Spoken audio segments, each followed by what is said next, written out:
I pulled into my driveway and for a second thought I'd driven into someone else's vacation. Wooden pilings jagged out of the water like a new shoreline had sprouted overnight, and a floating platform sat there wide and confident as if it had always belonged.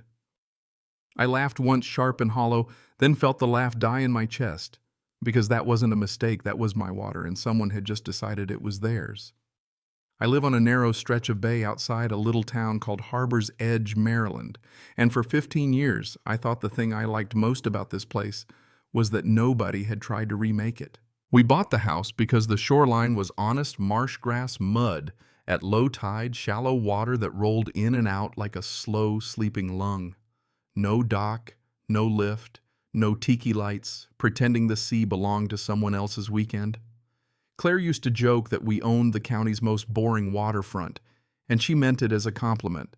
There was value in leaving the edge alone and watching ospreys quarter the water instead of string lights. The house next door sold about a year ago to a guy named Brent Collier, the sort of man who wears boat shoes to breakfast and talks about maximizing value like it's a hobby. For months, Brent chatted over the fence about building a little dock casual as a weather report, just a modest pier. He'd say nothing crazy like it was already inked in his head, and he was waiting for the world's approval. I smiled and told him I liked the shore as it was. He smiled back like that settled it, and I tucked the conversation away the way you tuck small annoyances into the pocket of a morning. Claire and I were gone for 10 days, a quick trip to Arizona helping our daughter move into an apartment, ordinary family stuff that makes you blink and lose small things along the way. When we pulled back into our driveway, there were fresh tire tracks near Brent's yard, and then the pilings rows of thick timber hammered into the bay framing for a platform that was anything but modest. It pushed past where I knew the property line to be, and I knew that because when we bought the place I paid extra for a full survey. I walked those corners with the surveyor. I remember the iron pins sunk in the dirt. Boundaries on water are measured things, not guesses. I didn't storm his yard. I'm not that kind of person. I went inside, dug out the original plat, spread the paper on the kitchen table like a relic, and called Luis Ortega a marine surveyor, who's calm in a way that makes panic feel unnecessary. "Bring the GPS," I said. There was a short pause on the line, then a low whistle. "I'll be there." The scene at the marsh felt like a movie set, a diesel barge, 2 men on deck, one guy on shore with a clipboard, the clumsy music of construction. I cupped my hands and called out, "Who's supervising?" Brent walked out with sunglasses and a paper cup like it was a backyard barbecue. "Morning, what do you think?" he said with that easy grin. I told him his pilings were past my line. He shrugged, took a sip of coffee, and said, "Your shoreline's unused, Daniel. You're not hurting anything." That casual assumption that empty equals available is what set me off more than the wood. Luis arrived with high-precision GPS and the steady patience of someone who knows numbers rarely lie. He planted reference points on shore and stood out at low tide calling coordinates while I held the base unit feeling scientific and small all at once. When he plotted the data against the recorded plat and looked up at me, his face said what his words would. "You're right." Not triumph, just the heavy confirmation that whatever was in the water belonged to my recorded boundary. Then I dug deeper. Brent had applied for a permit months earlier, narrow walkway single slip terminating short of my line, and the county had approved it. But what sat in the water was nothing like the approved plan. Instead of a modest pier, there was a wide platform framed for at least 3 slips, and instead of stopping short, it pushed through my boundary like the ink on the permit didn't exist. It wasn't a contractor misreading a mark. It was a different project entirely. Claire and I wrote a certified letter, clinical, factual, no theatrics, documenting the encroachment and asking for immediate suspension and removal. I mailed it first class and waited for the green card. 3 days later, the return receipt came and the crew kept hammering. That wasn't ignorance, that was defiance. So I called the Coastal Resources Division. Karen Whitfield answered with a voice that suggested she had spent a career saying no to people who treated rules as optional, and she scheduled an inspection. Inspector Thomas Hale showed up in a state windbreaker clipboard precise, and he did what inspectors do, measured, compared, documented.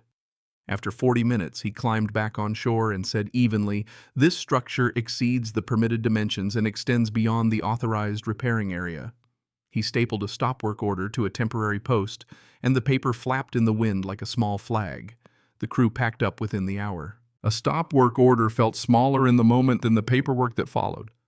But what came next was the heavy stuff: environmental compliance soil probes, photographs of flattened marsh grass, and a formal notice of violation with daily fines accruing until corrective action began. Brent tried a few tones: denial, then minimization, but regulators don't accept charm. They measure permits against plats, and the plats were clear. Here's the twist. I hadn't expected one afternoon. Vic, the contractor, knocked on my door. He looked uncomfortable and honest in a way I didn't want to see. "We're stepping off the job," he said. "My liability doesn't cover work outside the permit." Then, quieter, as if confessing to himself, "I built to the layout I was given." That one sentence changed the story for me. It showed this wasn't only a single brazen act. It was a chain of small, willing errors.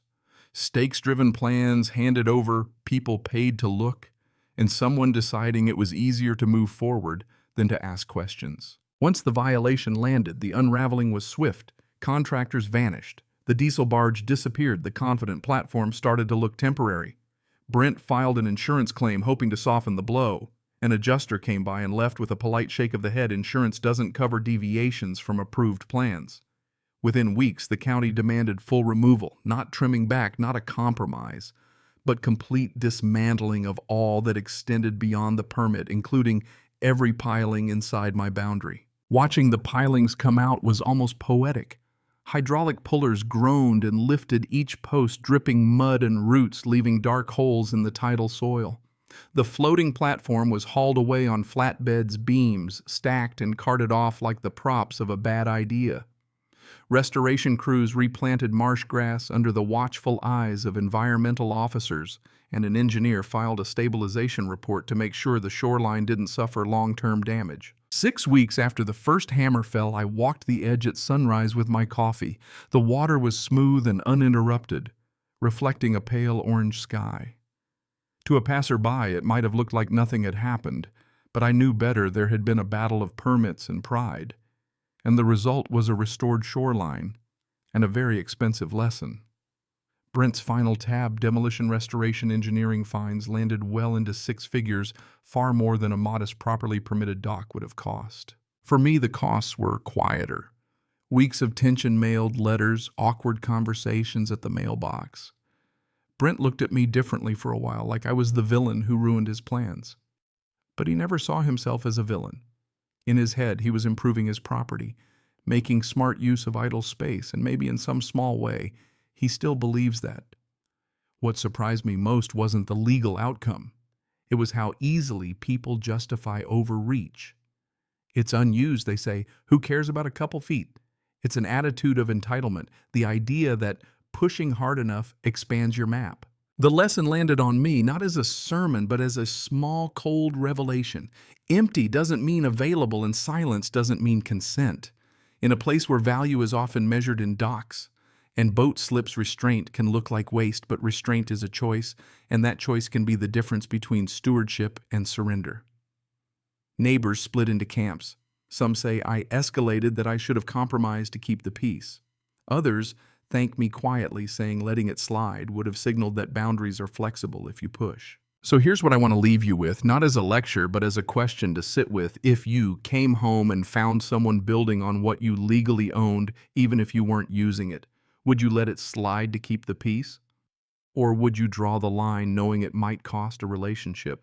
Which matters more to you? Neighborly peace or standing your ground? We're still neighbors. We nod across the fence now, awkward and measured. Drop your story in the comments. Tell me if you think I protected property or escalated things. Tell me about a boundary you defended or one you let go. And let's talk about where we draw the line between being polite and protecting what's ours.